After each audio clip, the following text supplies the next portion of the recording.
കേരളത്തിൽ ഇന്നും നാളെയും ശക്തമായ മഴയ്ക്ക് സാധ്യത. 4 ജില്ലകളിൽ യെല്ലോ അലർട്ട് പ്രഖ്യാപിച്ചു. തെക്കു പടിഞ്ഞാറൻ ബംഗാൾ ഉൾക്കടലിലും ഭൂമധ്യരേഖയ്ക്കും സമീപമുള്ള ഇന്ത്യൻ മഹാസമുദ്രത്തിന് മുകളിലായി പുതിയ ന്യൂനമർദ്ദം രൂപപ്പെട്ടു. വിവരങ്ങളുമായി MS വീണ ചേരുന്നു. വീണ, കഴിഞ്ഞ കുറച്ച് ദിവസങ്ങളായി പൊള്ളുന്ന ചൂടാണ്. ഇപ്പോൾ മഴയെന്ന ആശ്വാസം ഉടനെ ഉണ്ടെന്നാണോ?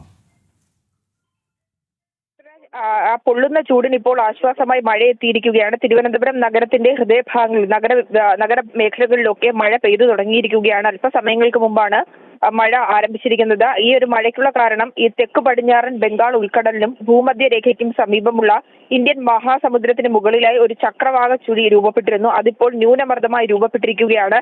ഈ സാഹചര്യത്തിലാണ് മഴ പെയ്യുവാനുള്ള കാരണം.